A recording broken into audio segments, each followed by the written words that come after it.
ثاقب، آج خواجہ آصف صاحب نے بھی فلور پر کھڑے ہو کے یہ بات کی کہ فٹ بال، اولمپکس اور ہاکی میں جتنی کرپشن یا جتنی سیاست ہوتی ہے اتنی تو ہم سیاستدان بھی سیاست نہیں کرتے۔ بات یہ ہے کہ یہ خیالات ان کو، یا اگر تو ان کو یہ بات پتہ ہے کہ سیاست ہوتی ہے بہت زیادہ، تو کیوں فکس نہیں کیا کبھی بھی؟ کیوں کوشش نہیں کی ان محکموں کو فکس کرنے کی؟ اور کوئی بھی کمپٹیشن جیتنے یا ہارنے کے بعد ہی کیوں یہ باتیں یاد آتی ہیں؟ کیوں کوئی پریکٹیکل امپلیمنٹیشن کی طرف نہیں جایا جاتا، پریکٹیکل اقدامات کی طرف نہیں جایا جاتا؟ یہی تو سوال ہے کہ پچھلے 2 سال سے، 2.25 سال سے وہ حکومت میں ابھی ریسنٹلی اگر دیکھا جائے تو انہوں نے کیا کیا ہے؟ یہ جو بات انہوں نے کر دی، مطلب تو اس پہ کیا ہے؟ جب اب ان کو پتہ ہے سب کچھ جو کچھ ہو رہا ہے، اور جس طرح جو ہے وہ مطلب یہ سپورٹس بورڈ ہے، فیڈریشنز ہیں، جتنی بھی ایسوسیشنز ہیں، ان کا جو کردار جس طرح ہے، تو اس پہ کچھ نہیں کیا، لیکن ان کا عمل دیکھ لیں۔ ابھی ایک خبر میں پڑھ رہا تھا مارچ 2024 کی، تو اس میں یہ جیولن جو ہے وہ ان کی ایک ہی تھی، وہ خراب ہو گئی، تو اس کے چل رہا تھا کہ اس کے لیے فنڈز نہیں ہیں، جس طرح راؤ صاحب نے بتایا۔ یہ مارچ 2024 کی بات ہے، آج ہم اگست 2024 میں ہیں، صرف 5 ماہ پہلے کی بات ہے۔ اور آج کریڈٹ لینے والے کل وزیر اعظم شہباز شریف صاحب نے یقینی طور پہ یوتھ فیسٹیول آپ نے کروایا، وہاں پہ لوگ آئے، بہت سارے لوگ آئے اور اس میں ہوا، لیکن انہوں نے رات جو ٹویٹ کیا، اس ٹویٹ میں خاص طور پر انہوں نے وہ لگایا کہ جس میں وہ 10 لاکھ روپے کا شاید جو انعام بھی دے رہے ہیں، تو کریڈٹ لینے والے اور سارے آ جاتے ہیں۔ تو لیکن یہ ہے کہ مارچ کی بات کر رہے ہیں کہ ان کو جیولن جو ہے مل نہیں رہی تھی، فنڈز نہیں ہیں، کوئی اس طرح کی چیزیں ہیں، تو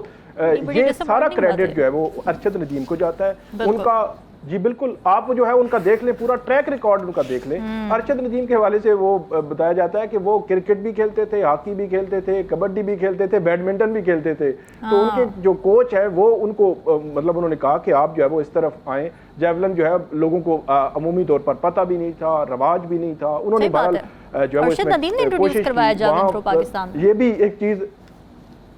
بالکل انہوں نے انٹروڈیوس کرایا۔ ایک میں فگر نکال رہا تھا کہ یہ 2016 کی بات ہے کہ وہاں پہ انہوں نے 78.33 یہ انڈیا میں ہوا تھا، یہ جو نیرج جو چوپڑا ہے ان کے خلاف ان کا مقابلہ تھا، 78.33، یہ 2016 کی بات ہے۔ آج 8 سال کے بعد وہ 92.97 پہ پہنچ گئے اور ٹاپ کیا اور گولڈ میڈل لیا۔ اس کا مطلب یہ ہے کہ جو ارشد ندیم ہے، ارشد ندیم نے یہ نہیں دیکھا کہ سہولیات ہیں نہیں ہیں، عالمی سٹینڈرڈز کا کوئی کوچنگ سٹاف ہے نہیں ہے، کچھ بھی نہیں دیکھا، محنت انہوں نے جاری رکھی ہے، اسی کا ان کو پھل ملا ہے۔ ایک طرف انڈین جو ان کے خلاف ہے اس کے بارے میں بتایا جاتا ہے کہ 177 جو جیولن ہے وہ ان کو بھارتی حکومت نے لے کر دی تھی، یہاں ایک نہیں مل رہی تھی، تو مقابلہ آپ دیکھ لیں۔ تو یہ جو مطلب سچویشن بالکل، پھر یہ ہے کہ پھر ایک اور بات بھی ہے، ابھی تو 10 کروڑ جو ہے وہ پنجاب کی حکومت نے بھی، 5 کروڑ سندھ کی حکومت نے، سب نے جو ہے وہ اعلانات تو کر دیے، لیکن بہتر ہوتا کہ آپ پہلے ہی اس کو دیکھیں۔ ان کو یہ جو ہمارے اصل میں جو ہیرو ہیں ارشد ندیم، انفرادی طور پر انہوں نے پہلی دفعہ پاکستان نے جو ہے وہ یہ تمغہ لیا ہے، انفرادی مقابلے ہیں جو اولمپکس میں، تو ایسے ہیرو کو ہمیشہ یاد رکھنا چاہیے۔ ضروری نہیں کہ جب ٹائم آئے اسی وقت، جس طرح ہم شاہین افریدی، بابر اعظم، ان کو جو ٹریٹ کیا جاتا ہے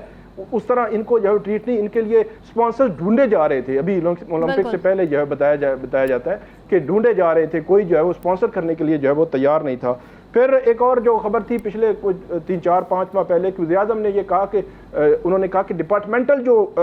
سپورٹس ہیں ان کو بحال کر دیا جائے، عمران خان صاحب نے ختم کر دی تھی، اس پہ کوئی عمل ہی نہیں ہوا۔ مطلب عملی طور پر اقدامات حکومت پہ دیکھ لیں کہ وہ بھی ظاہر سی بات ہے، پالیٹکس اور بہت ساری چیزیں ہیں جس میں وہ ابھی جو ہے وہ گئے ہوئے ہیں، اور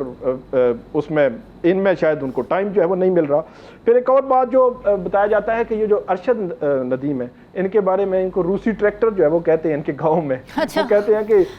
عام جو ٹریکٹرز ہیں وہ جو وزن زیادہ جو ہے وہ نہیں کھینچ سکتے، کھاد ہوتی ہے، تو روسی ٹریکٹر میں زیادہ جو ہے وہ طاقت ہوتی ہے، تو روسی ٹریکٹر کا نام انہوں نے وہاں پہ گاؤں میں دیا۔ تو ایک پورا جو بیک گراؤنڈ ان کا گاؤں کا ہے، وہیں پہ انہوں نے محنت کی، وہاں سے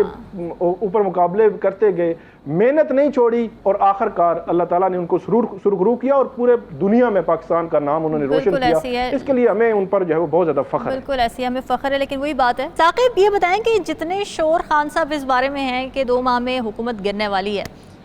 کیا اتنے ہی شور وہ اس بارے میں بھی ہیں کہ 2 ماہ بعد جب یہ حکومت گرے گی تو پی ٹی آئی کے لیے کچھ ہوگا، آگے گورنمنٹ پی ٹی آئی کو ملے گی، اس بارے میں بھی وہ پورا اعتماد ہے؟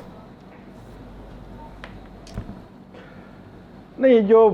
خان صاحب ہیں وہ تقریباً ہر دوسرے تیسرے دن بیانات دیتے ہیں جس پر جو ہے وہ اگلے 3 روز جو ہے وہ حکومت کا رد عمل جاری رہتا ہے، اور وہ اڈیالہ جیل جی کنٹراڈکٹری بھی ہوتے ہیں، اور اڈیالہ جیل میں بیٹھ کر وہ بھی شاید سائیکی جو ہے وہ کہیں نہ کہیں سمجھ گئے ہیں کہ جتنے زیادہ بیانات وہ دیں گے اس سے زیادہ رد عمل وہ دیں گے، تو ڈسکشن انڈر ڈسکشن جو ہے وہ وہی رہیں گے جو اڈیالہ جیل میں بیٹھے ہوئے ہیں۔ تو یہ بیان بھی ایک تناظر ہے، کوئی مطلب انہوں نے وہ ڈیڈ لائن نہیں دی کہ یہ 2 مہینے میں ختم ہو جانا ہے، تو انہوں نے ایک مطلب وہ کہتے ہیں کہ یہ 2 مہینے کی مہمان ہے حکومت جو ہے، اس طرح جب بات کرتے ہیں تو اس طرح بات کی انہوں نے۔ لیکن اگر اوورآل 3-4 چیزیں دیکھی جائیں تو وہ صورتحال کوئی اچھی نہیں ہے۔ ایک بات تو یہ ہے کہ یہ کمزور حکومت ہے، فارم 47 کے ان پر جو الزامات ہیں اس میں آپ دیکھیں کہ ٹریبونل پنجاب کے ابھی ایکٹیو نہیں ہو رہے، سپریم کورٹ کا سٹے ہے، اسلام آباد کا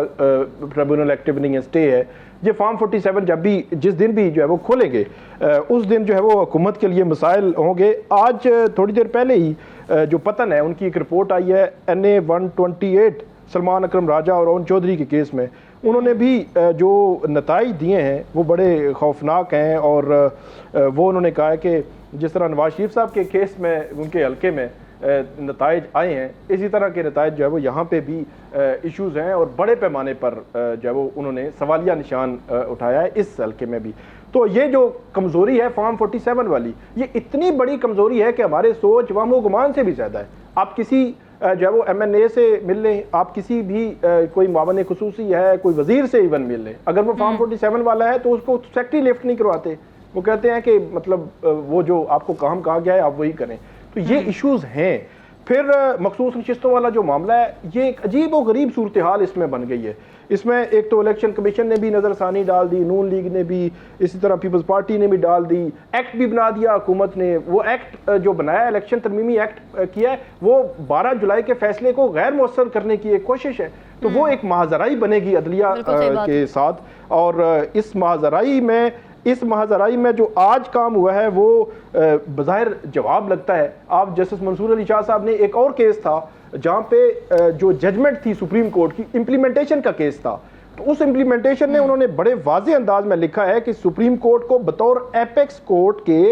آئینی تشریح، انصاف کی فراہمی اور آئین پر عمل درآمد کا مکمل اختیار حاصل ہے۔ تو یہ اور بہت کچھ اس ججمنٹ میں جو لکھا گیا ہے، تو انڈائریکٹلی جو امپلیمنٹیشن ہے ججمنٹ کی کہ 12 جولائی کے فیصلے پر عمل درآمد ہونا ہے۔ آج چیف جسٹس قاضی فائز ان کے پاس ایک کیس لگا ہوا تھا اسلام آباد کے، ایک اور جو ہے وہ ججمنٹ دی تھی جو نیشنل پارک ہے اسلام آباد کا، اس کے حوالے سے، اس ججمنٹ کی امپلیمنٹیشن کے حوالے سے۔ تو انہوں نے کیٹیگوریکلی یہ کہا کہ انہوں نے کہا کہ یہ کیسے ہو سکتا ہے کہ حکومت جو ہے وہ سپریم کورٹ کے فیصلے پر عمل نہ کرے، یہ تو توہین عدالت ہے۔ صحیح بات ہے۔ تو یہ جو بات ہے یہ بڑی امپورٹنٹ ہے۔ اگر اس فیصلے پر عمل ہوتا ہے تو حکومت کے پلے جو ہے وہ کچھ نہیں رہ جائے گا، کیونکہ سنگل لارجسٹ پارٹی PTI بن جائے گی پارلیمنٹ میں۔ جب وہ بن جائے گی تو وہ جو حکومت کہتی تھی کہ ہم نے تو پابندی لگانی ہے، آرٹیکل 6 لگانا ہے، پتہ نہیں کیا، تو وہ چیزیں پھر جو ہے وہ کہاں سے کر سکیں گے۔ پھر ایک جو ہے وہ نیلے پہ دہلا یہ ہوا کہ آج جو بلاول بھٹو زرداری ہیں، کافی ٹائم کے بعد وہ منظر عام پہ آئے، تو انہوں نے ڈائریکٹلی جو ہے وہ چیف جسٹس قاضی فائز عیسیٰ کے فیصلے کو ہٹ کیا ہے، جس پہ ہم سب بات کر رہے ہیں کہ بلے کے نشان کی کیس کا فیصلہ سپریم کورٹ کا درست نہیں تھا، کہ ایک بڑی پولیٹیکل پارٹی یا اس کو جو ووٹ کرنے کے لوگ چاہتے تھے ان کو جو ہے وہ اس حق سے محروم رکھا گیا۔ تو 13 جنوری کے فیصلے پر جو ہے وہ تنقید پہلے ہی ہو رہی تھی، سپریم کورٹ نے خود بھی کہا کہ الیکشن کمیشن نے غلط تشریح کی، آج بلاول بھٹو جو ہے انہوں نے بھی تنقید کر دی۔ تو اس کا مطلب ہے کہ حکومت بھی اگر جو ہے وہ اس طرح دیکھے گی تو میرا خیال ہے مزید چیزیں جو ہے وہ درست نہیں چلیں گی۔